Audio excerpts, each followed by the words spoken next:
Shalom, shalom, family. It's your brother Malak, and hopefully everyone is doing wonderful today. Family, oppression has surely made our people lazy. I begin to realize that the feast days are not just about celebrating and eating and breaking bread.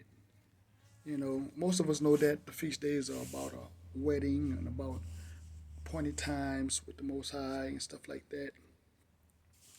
But we don't really realize that it's about us getting back to depending on nature and how the Most High intended things, and not get comfortable with these with modern society.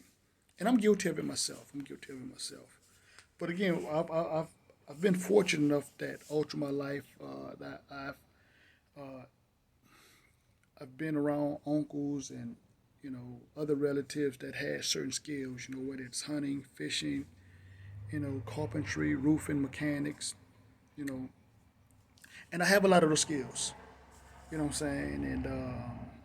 And so when you go out there when you go into the wilderness, family, we have to realize, you know, we the comforts of modern society are not going to be at our fingertips, or not going to be a drive up the road. It's going to be, you know, taking the necessary skills and putting those skills to use for survival. You know what I'm saying? I mean, basic skills like, basic things like trying to supply wood, by cutting down a tree. You need the tools, and how do you keep those tools in good condition? You know what I'm saying? Fishing.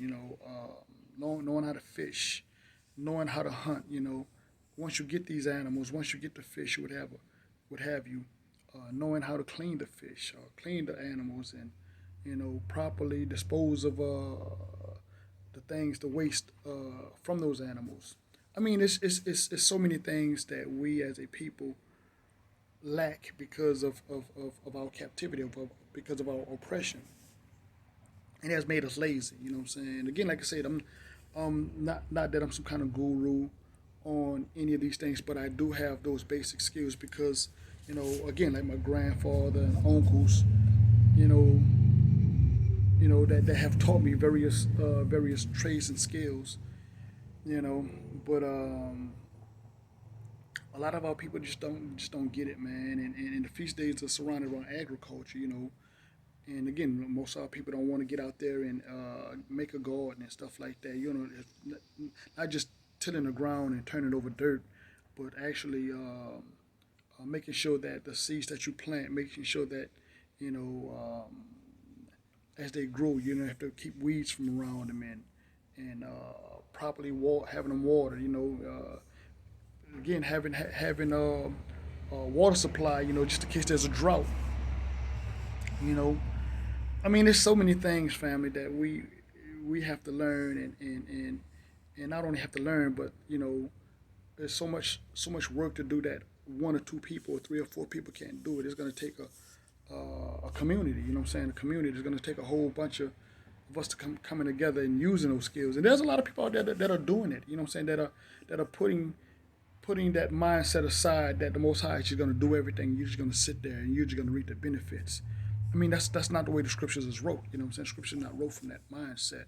But that's just religion. That's what our people really are bringing religion into this movement. And again, they're bringing that lazy spirit, man, into this. And that's not the way the scriptures is written.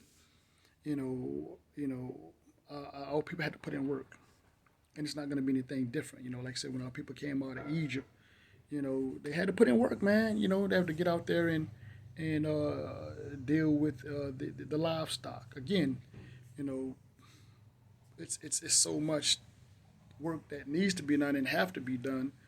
And there's a lot of people that bring that spirit in, man. That's really against the work, and they don't really see within themselves. And there's gonna come a day and time where again, even for myself, and I say this a lot, what I'm saying, to myself, you know, not talking the talk but walking the walk. Because again, I mean, it's easy to get complacent. It's easy to get lazy. You know what I'm saying? And that's what the system wants you to do. It wants you to depend on it. And the Most High is trying to separate you from the system so you can depend on Him and what He created naturally.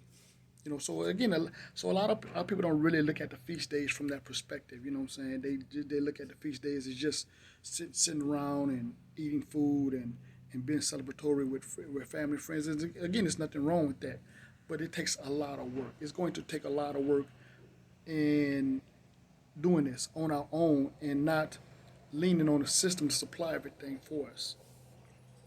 Again, dealing with the elements. Being having adequate firewood to keep you warm. You know what I'm saying? Again, to cook with. You know what I'm saying? Um, if somebody get injured, knowing how to keep different injuries from causing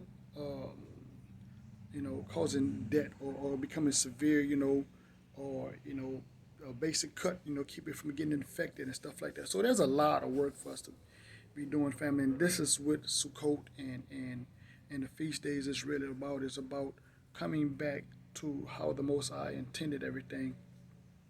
Well, we can look at not only the cycle of time, but we can look at the ecosystem and remain and keep things in balance. You know, where as we take from nature, we're replenishing it. You know what I'm saying? By giving it back the things that we have used, so nature can so the earth can heal itself and and and continue to produce, whether it's fruit, vegetables, or having the trees or the plants uh, uh, producing oxygen, and we give up carbon monoxide. There's a balance. There's always this balance, you know, give and take. But in this modern society, we have learned how to take, but not how to give back. And that's what it's really about, family. It's really, Sukkot. I just been sitting here, like I said, reflecting on a lot of things, and it's a learning curve. You know what I'm saying? We're actually going to have to go back to with the way our forefathers lived, and look at the natural balance, how the Most High intended things to be. And that's what I really see from dealing with a lot of the feast days. Again, it's not just about celebrating and breaking bread, but understanding that in the fall feast days or the spring feast days, looking at the agriculture, dealing with the cycle of the moon and the sun, and how everything is a clock, and it keeps us connected to again the Most High's original intent. Because again, we can even see in Genesis, the feast days was established in the book of Genesis, in what, Genesis 1:14. So anyway, family, I just want to share that with you guys right fast. Again, it's something that was on my mind, because again, like I said in the beginning, oppression has truly made us lazy, and our people are gonna find all kind of excuses again. And I know I work on myself trying to get out of that lazy spirit, and move further and further away from the system and the crutches of the system. So anyway, family, I just want to share that with you guys right fast. Again, hopefully you guys have had a wonderful Sukkot, wonderful Feast of Boots, and sharing it with like-minded brothers and sisters. And with that being said, as usual, peace, love, shalom.